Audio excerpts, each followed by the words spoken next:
अस्सलाम वालेकुम वरहमतुल्लाह। Introduction to trigonometry chapter में आज हम पहली एक्सरसाइज का चौथा क्वेश्चन करने जा रहे हैं। आप अपनी टेक्स्ट बुक सामने रख के देख लेंगे कि क्वेश्चन में हमसे क्या पूछा जा रहा है। Given 15 cot A is equal to 8, find sin A and sec A।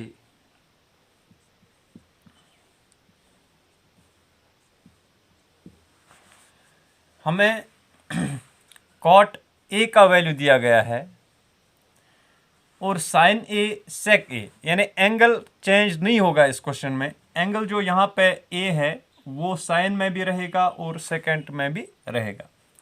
तो यहाँ पे अगर हम इस पोर्शन पे नज़र डालें जो हमें क्वेश्चन में दिया गया है 15 cot A is equal to 8।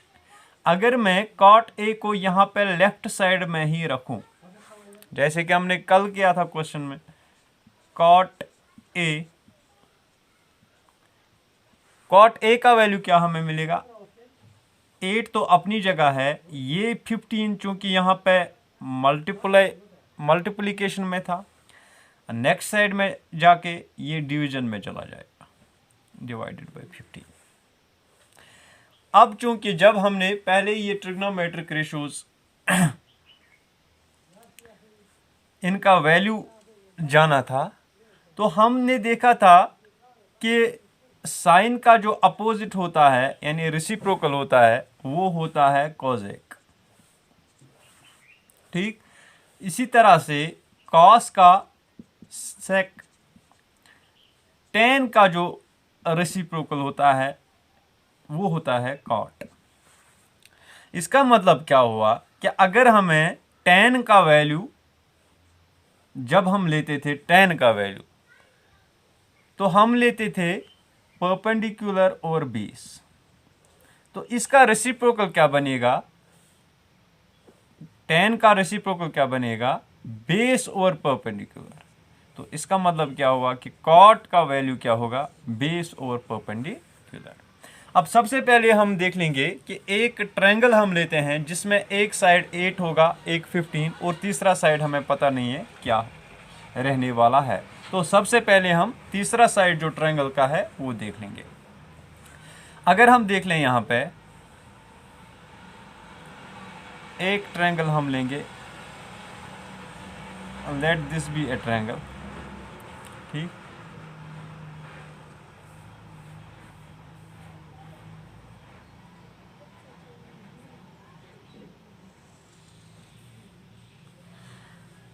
Late this be side, ये this be side A B, ठीक, this be side B C और तीसरा साइड जो है वो ए सी हम लेंगे। इस ट्रायंगल पे अगर हम ध्यान दें, थीटा अगर यहाँ पे अगर हम एंगल ए ले लें, एंगल ए के हिसाब से बी सी जो है वो परपेंडिकुलर होगा और ए बी जो है वो इस ट्रायंगल की बेस होगी और ए सी साइड जो है वो होगा हाइपोटेन्यूज। अब कॉट ए का वैल्यू क्या होगा, कॉट ए इस ट्रायंगल के हिसाब से कॉट ए का वैल्यू क्या होगा, बेस ओवर परपेंडिकुलर। ठीक, तो इस ट्रायंगल में जो बेस है दैट इज ए बी, वो वैल्यू हमें दिया गया है 8/15। इसका मतलब क्या हुआ कि अगर बेस 8 है, 8 के मतलब सेंटीमीटर्स, मीटर्स या मिलीमीटर्स में हमें कुछ भी नहीं दिया गया है इसका वैल्यू, तो लेट इट बी 8 के और 8 डायरेक्टली, क्योंकि हम बाद में देखते हैं कि वो के और के कैंसिल हो जाता है, और p का वैल्यू यानी परपेंडिकुलर का वैल्यू क्या होगा फिर, दैट विल बी 15। यानी ये साइड जो है इस ट्रायंगल में ये साइड परपेंडिकुलर है, this side is perpendicular, it is 15 and this one is 8। अब जो थर्ड साइड है this very side, we have to find out, first of all we have to find out the value of AC। तो सबसे पहले हम देख लेंगे कि इस ट्रायंगल में AC का वैल्यू क्या होगा। यानी अगर हम cot A का वैल्यू लेंगे 8/15, इसका मतलब क्या हुआ कि base of the triangle will be 8, ठीक, और परपेंडिकुलर क्या होगा, that will be 15।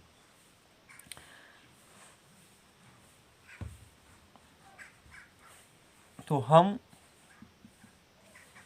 Pythagorean theorem या पाइथागोरस थ्योरम इसमें अप्लाई करेंगे in triangle ABC right angled at B, ठीक, cot A will be equal to base over perpendicular and base of the triangle is AB and perpendicular is BC, that is AB over BC is 8/15, ठीक। अब इस हिसाब से AB का value होगा 8 और BC का वैल्यू होगा 15, ठीक है ना, और AC जो है वो हमें निकालना है। तो ये चीज़ पहले हम लिखेंगे, इसके बाद हम देखेंगे कि अब हमें चूंकि AC का वैल्यू चाहिए तो हम अप्लाई करेंगे Pythagoras theorem. Applying Pythagoras theorem. Pythagoras theorem के हिसाब से इस ट्रायंगल में AC स्क्वायर यानी हाइपोटेन्यूज स्क्वायर वो होगा BC स्क्वायर यानी perpendicular square plus AB square यानी बेस स्क्वायर, ठीक। अब चूंकि यहाँ पे हमें AC का वैल्यू पता नहीं है, लिहाजा हम AC को ऐसे ही रखें। AC स्क्वायर का वैल्यू हमें क्या मिलेगा, BC स्क्वायर, BC का वैल्यू है 15 और स्क्वायर साथ में plus AB that is 8 square, ठीक। अब AC स्क्वायर यानी इसका मतलब क्या हुआ कि AC स्क्वायर का वैल्यू हमें क्या मिलेगा, 15 इज 225 प्लस 8 इज 64, तो ये हमें मिलेगा वैल्यू AC स्क्वायर का। लेकिन चूंकि हमें सिर्फ AC चाहिए, लिहाजा AC का वैल्यू क्या आएगा, इस पे मतलब इन दोनों नंबर्स के सम पे हम स्क्वायर रूट डाल रहे हैं। यहाँ पे 5 + 4 दैट इज 9, 6 + 2 दैट इज 8 और 2 अपनी जगह 289। और 289 किस का स्क्वायर होता है, किस नंबर का, it is the square of 17। तो इसका मतलब क्या हुआ कि AC will be equal to 17। तो अब हमें AC का भी वैल्यू मिल गया यहाँ पे। यानी अब हम यहाँ पे जहाँ पे हमने नोट ऑफ इंटरोगेशन रखा था, यानी हमें पता नहीं था अभी AC का वैल्यू, अब हम 17 लिखेंगे यहाँ पे। इस ट्रायंगल में अब हमें तीनों चीज़ें, तीनों साइड्स जो है, क्योंकि हम ट्रिग्नोमेट्री ही पढ़ रहे हैं, 3 साइड्स मेजरमेंट, तो तीनों साइड के मेजरमेंट्स, तीनों साइड के वैल्यूज हमें पता चली। एक हमारा है 8 बेस ऑफ द ट्रायंगल और परपेंडिकुलर है 15 और हाइपोटेन्यूज जो मिला हमें दैट इज 17। अब हमें कौन कौन से ए रेशियोज निकालने, find sine A and sec A। तो सबसे पहले हम देख लेंगे इस ट्रायंगल में साइन A का वैल्यू क्या होगा। साइन A का वैल्यू होता है परपेंडिकुलर ओवर हाइपोटेन्यूज, और इस ट्रायंगल में परपेंडिकुलर कौन सा है, दैट इज BC। क्यों, क्योंकि एंगल जो है हम A ले रहे हैं। अगर साइन C होता, साइन C हमें निकालना होता, तब ये AB साइड जो है ये परपेंडिकुलर बन जाता। तो perpendicular over hypotenuse, hypotenuse is AC, ठीक, और BC that is how much, 50 and AC is 17। तो ये हमें साइन A का वैल्यू मिल गया।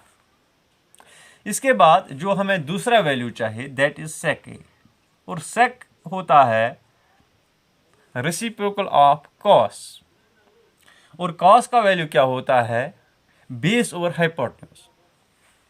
इसका मतलब सेक का वैल्यू क्या होगा, that will be hypotenuse over base, उसका अपोजिट यानी उसका उल्टा।